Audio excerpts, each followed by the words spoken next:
Okay, so I'm going to work the May 2019 question 4. Alright, so using the letters P, V, and K form an equation connecting the quantities P and V, sorry. So P varies inversely as a square of Q. Now, what that means is that P, we're going to use a proportional sign, that's this, varies inversely. Now, whenever you see the word inversely, it means 1 over.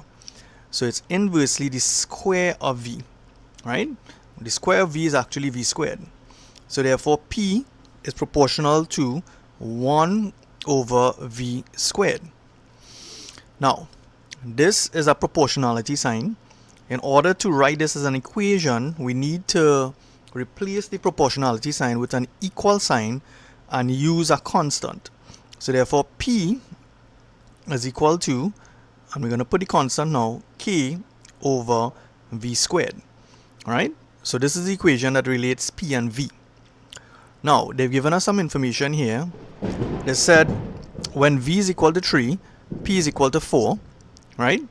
Now, they gave us this information in order to find the proportionality constant K. So that's the first thing we need to do. So we know that when V is equal to 3, P is 4. So therefore 4, I'm substituting these values into my equation. So 4 is equal to K over V squared, which is 3 squared. So therefore 4 is equal to K over 9. Alright, that 4 can be written as 4 over 1. So in order to find K, all I need to do is to cross multiply. So K is simply 4 multiplied by 9, and therefore K is equal to 36. So therefore my equation becomes P is equal to 36 over V squared. Now, let's go to what the question is asking, right? So they want to find the value of V when P is equal to 1. So, if P is equal to 1, right, so P is equal to 1, and we want to find out what V is. So therefore 1 is equal to 36 over V squared. Alright, so this is like 1 over 1. Again, I'm going to cross multiply. So V squared by 1 will give me V squared, and 36 by 1 will give me 36. So therefore V is equal to the square root of 36, and therefore V is equal to plus or minus 6. Now whenever you find the square root of something, there's always a plus value and a minus value. And in this particular question, we are going to find the positive value, right? That's what I said, the positive value of V. So therefore V is equal to plus 6. We are not going to use the minus 6 as the answer. Alright, so the answer is plus 6. Now let's look at part B. So we have an equation here, an inequality, and they want us to solve the inequality. So when you have to solve an inequality like this, I'm going to do it in steps. Alright, first thing we need to do is to get rid of this plus 5. So I'm going to minus 5 from every term in the equation. So this will become minus 7 minus 5, put back my less than sign, is equal to 3x less than or equal to 7 minus 5. So minus 7 minus 5 is minus 12 less than 3x less than or equal to 2. My next step now, I need to get rid of this 3 here. So I'm going to divide every term by 3. So this will become minus 12 over 3 is less than, and this will become x, and this here will be, this here will be 2/3, so that's 2 over 3. Alright, so my final solution will be minus 12 divided by 3 will give me minus 4. This will be x, and this is less than or equal to 2 over 3, or 2/3.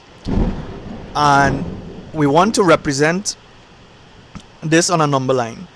Now, we need to find minus 4. Alright, so you're going to put a circle to represent minus 4. We need to represent 2/3. 2/3 are going to be somewhere here. So this is 2 over 3. Now we have to decide if we're going to shade the circle or not. Because this sign is a less than sign here, we're going to leave the circle as is. But because this sign here is less than or equal to, we're going to shade this. Alright? And therefore my solution is really this. So between minus 4 and 2/3, but it must include 2/3 as part of the solution. Alright? So typically when they ask you a question concerning inequalities, you may have to represent your solution on a number line. So let's look at part C now. So part C is an equation. They give us an equation of a straight line. Now the equation of a straight line is usually represented as y equal mx plus c. So when students saw this question, they would have gotten a bit confused and not sure what to do. So let's do it part by part. The line crosses the y-axis at the point Q. Now, whenever a straight line meets the y-axis, it means that x is equal to 0. Alright? So when x equal to 0, we're going to substitute that into this equation of the line. So you're going to end up with 0 over 3 plus y over 7 is equal to 1.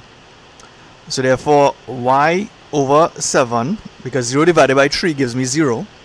So y over 7 is equal to 1. And therefore y is equal to 7. So therefore the point Q is simply, remember when you're writing a coordinate, you write the x value first. We know that x is 0 and y is equal to 7.